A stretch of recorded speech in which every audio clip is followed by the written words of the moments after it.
Alright guys, today we are going to learn how to use Wireshark to sniff packets that is sent from one user to server or to another user. So today we are going to use Kali Linux and Metasploitable. So Kali Linux is the user that want to connect to Metasploitable web server. So Kali Linux is the person that actually want to fetch something from this server. So we are going to use two of them, and we are going to use Wireshark to monitor the kind of packets or the kind of data that they are trying to transfer between each other. We are going to use that word to monitor it. So now let's start. Now, in this place, the first thing we are going to do is to on our Wireshark. So let's activate our Wireshark. So click on this, then you type Wireshark. So Wireshark is the first tool we are going to use. So you start off your Wireshark. It's already loading. It's already looking for the kind of network that's running on our system. So here now, you click on this ETH0 to start the packet sniffing by the Wireshark, because Wireshark is going to start capturing different connection that is happening. So I want to capture all the connection, all the networking that is happening within my system. So we double click on this to open it. So now that you double click, you see it has started and start capturing some network, some things that is going on my network. It has started capturing it. So now the next thing there is to now get the IP address. You need to get the IP address of this. So it is Kali Linux that want to connect to Metasploitable. You understand? So Kali Linux needs to connect using FTP. You want to share file to Metasploitable. So you need to connect using FTP. That is file transfer protocol. So this is the IP address of the web server I want to connect to using my Kali Linux. So 192.168.200.11. So and I'm going to connect to it. So you can see my Wireshark is still sniffing around, still checking. You understand? Still gossiping around, looking for some other things. You understand? It has captured some packets here. So now what I'm going to do next is that I'm going to connect to that Metasploitable web server. I'm going to connect using my Kali Linux now. So I'll just say FTP. So FTP is the protocol, is the language I want to use to connect, because I want to share file. So I'll connect to this.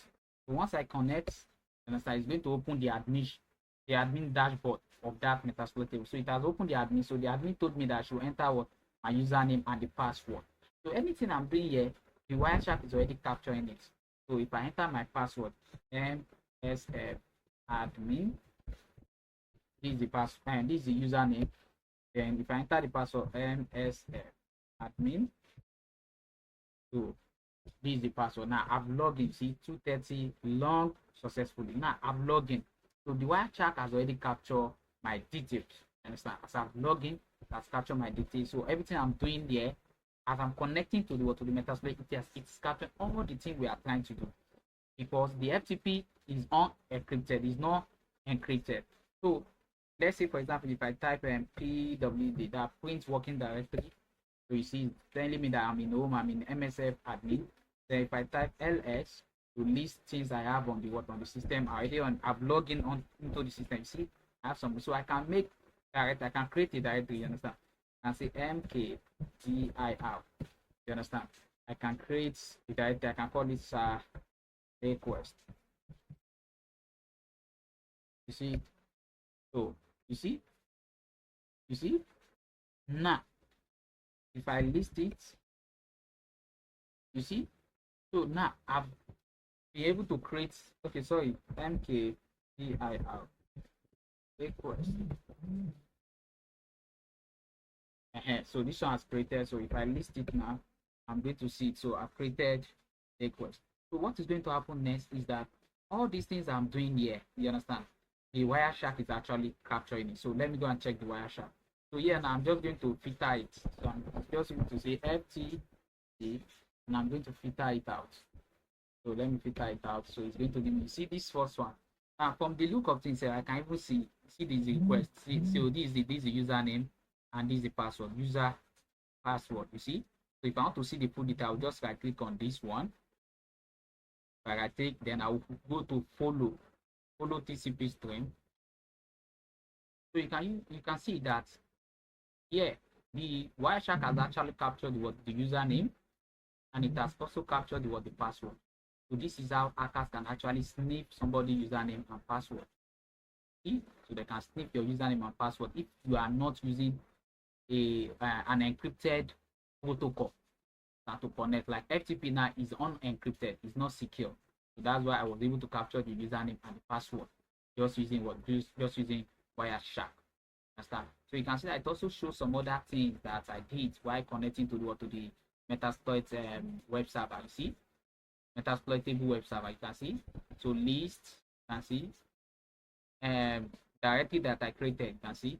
So all these things are just showing you that Wireshark can actually capture data. Understand? No matter how the data look like. But when the data and when the protocol that is being used is not secure, that means it can actually reveal some sensitive information like username and the password. So an alternative for FTP is ftp.ps. You understand? ftp.s. So ftp.s is more secure than FTP. Another one is sftp. sftp is also secure. Then we also have scp. So all those ones they are secure. So those are the better option than FTP, because FTP is not encrypted.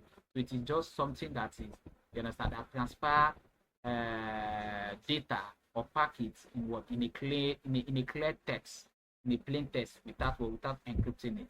So in my next video, I'm going to demonstrate how we can actually use Wireshark to perform some other serious operation. You understand? So please follow, like, and share for more. God bless you.